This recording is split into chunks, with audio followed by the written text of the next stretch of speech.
Kisah Nabi Muhammad SAW bagian 33. Bilal bin Rabah. Beberapa pengikut Rasulullah yang pertama berasal dari kalangan miskin dan lemah. Ajaran Islam yang melarang penindasan membuat banyak budak dengan segera menjadi seorang muslim. Namun, jika tuan mereka tahu akan hal ini, para budak itu dipaksa harus memilih kembali menyembah berhala atau disiksa habis-habisan. Lemparkan dia dan baringkan tubuhnya di atas pasir, raung Umayyah bin Khalaf al-Juhmi. Rupanya, ia sangat murka mengetahui seorang budaknya, Bilal bin Rabah, menjadi pengikut Rasulullah. Lebih murka lagi ia ketika tahu bahwa Bilal, si pemuda hitam itu, lebih memilih menghadapi siksa dan membangkang kehendaknya daripada harus keluar dari agama barunya itu. Orang-orang suruhan Umayyah membuka seluruh baju Bilal.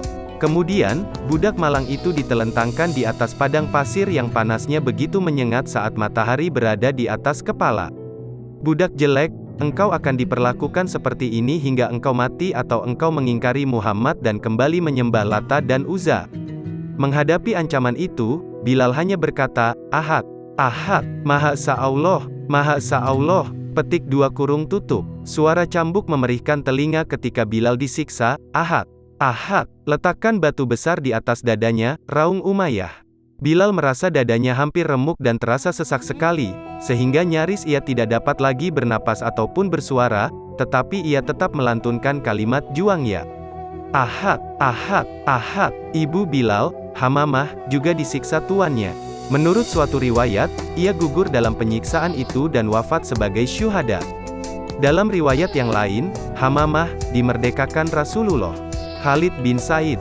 Seperti Bilal, Khalid bin Said termasuk orang-orang pertama yang beriman. Khalid adalah orang kelima yang masuk Islam. Ia bermimpi akan jatuh ke jurang api, tapi diselamatkan oleh seseorang yang ternyata ia adalah Rasulullah Shallallahu Alaihi Wasallam. Siksaan demi siksaan. Setelah melihat Umayyah menyiksa Bilal sedemikian kejam, para pemilik budak dan pembesar Quraisy yang lain ikut menyiksa para budak mereka yang ketahuan memeluk agama Islam. Beragam siksaan sangat kejam ditimpakan kepada para pemeluk Islam pertama itu. Hukuman apa yang harus kutimpakan kepada budak pembangkang ini, Tuan? Tanya Al-Gojo. Sang tuan tersenyum sinis, cambuk dia sampai tanganmu tidak mampu lagi. Al-Gojo melaksanakan tugasnya dengan patuh. Suara lecutan cambuk disertai erangan orang terdengar dari detik ke detik. Setiap lecutan membuat rasa sakit lebih perih dari lecutan sebelumnya. Sebagian orang yang kuat bertahan hingga pingsan. Sebagian yang lain gugur karena tidak kuat menahan derita. Lebih dari itu, ternyata bukan hanya cambuk yang bicara. Buka pakaiannya, perintah seorang bangsawan kepada tukang pukulnya.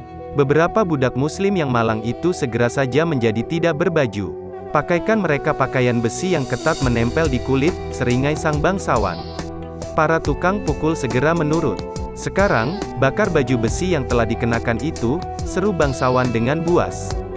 Jerit kesakitan budak-budak muslim itu amat memilukan karena baju besi yang dibakar itu menghanguskan seluruh kulit tubuh mereka. Ummu Ubais dan Zinirah.